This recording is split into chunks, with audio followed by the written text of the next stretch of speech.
But I will not be untruthful with you today if I didn't tell you that it's not going to be easy.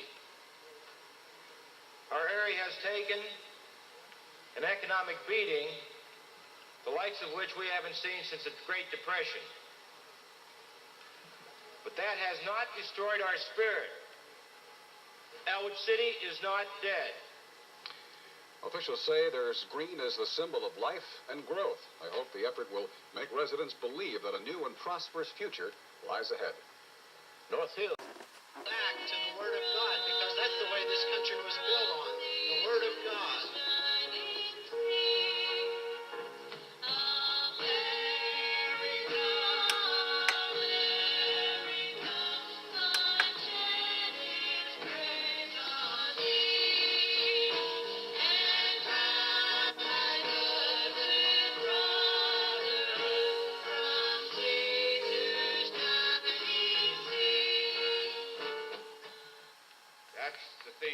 Think green.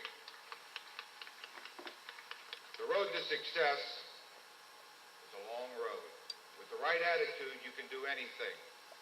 Healthy self-esteem and positive talks are the seeds of success and happiness for the individual, the family, and Ellwood City.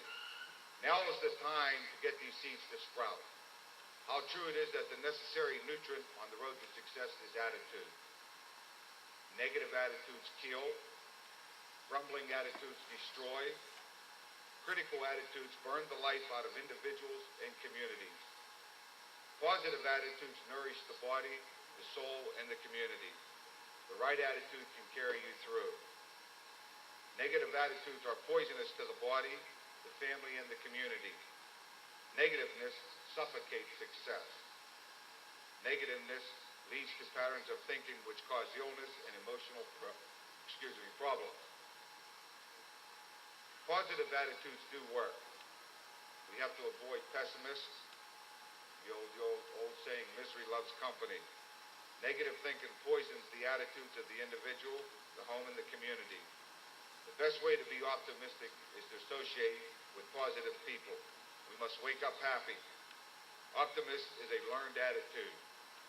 Start thinking positive early in the day. You have to tell yourself, we can, we will, and we must succeed.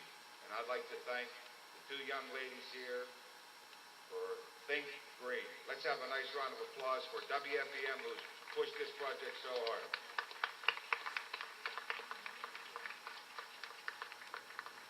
Thank you. My name is Lynn Lynn, and I'm Mary Wiley, and we work at radio station WFEM.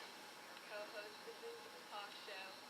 As we have said, we've come across many people on the talk show who are hurting.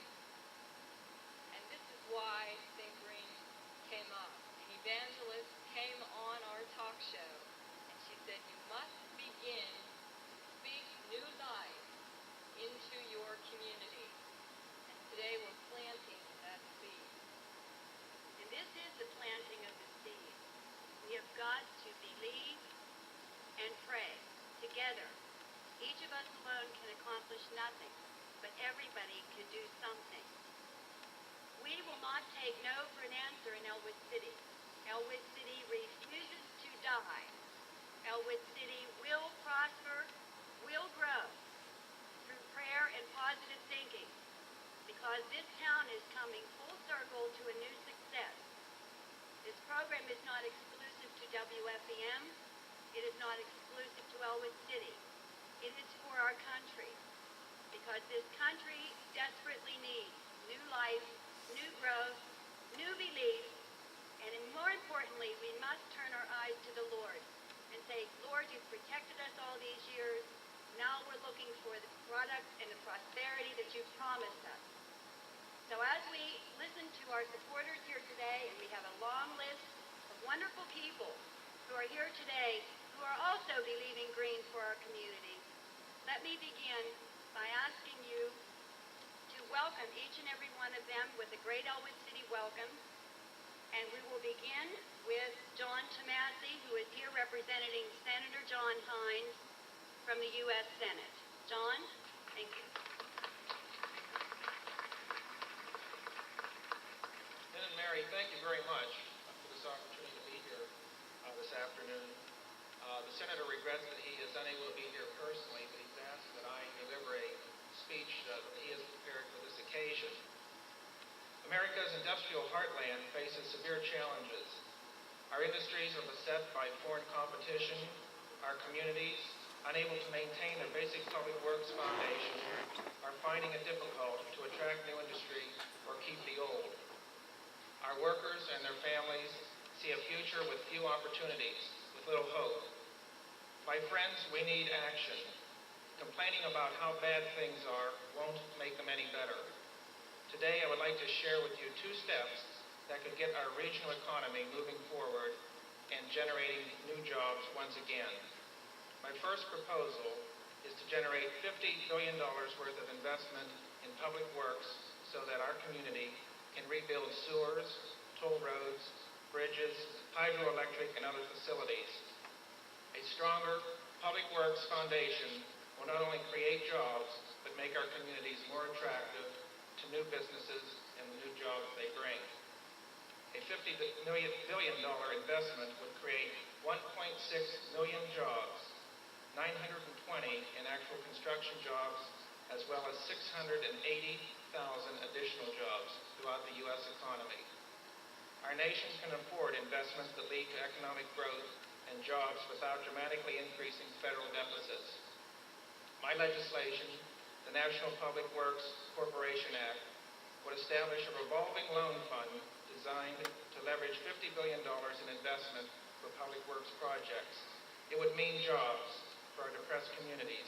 It would mean a rebuilt public infrastructure and a more attractive base for new industries and the jobs they would bring. For our hard-pressed basic industries like steel, it would mean new demand for their products and more jobs.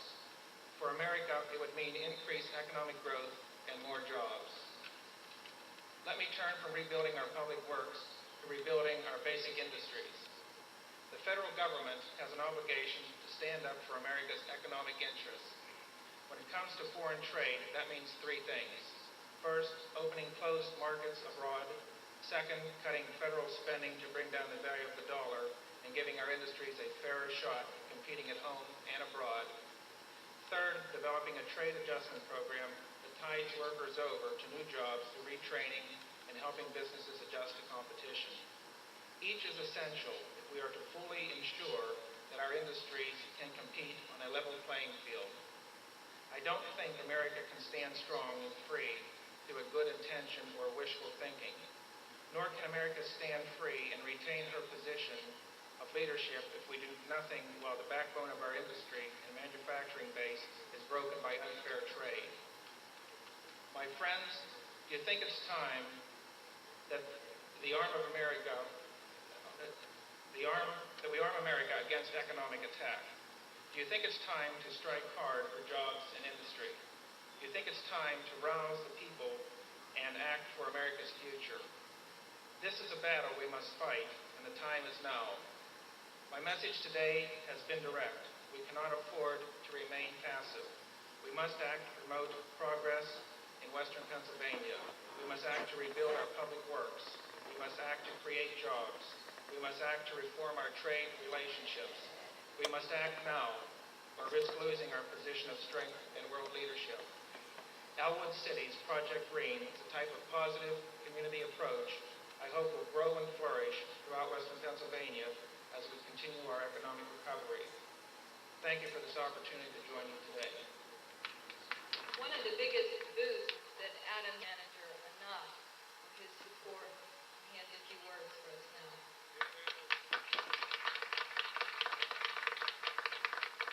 Good afternoon, distinguished guests, residents of Ellwood City, and visitors.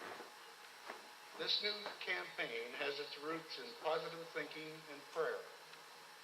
Today, the color green takes on a new meaning, that people together are believing in new life and economic growth in the community.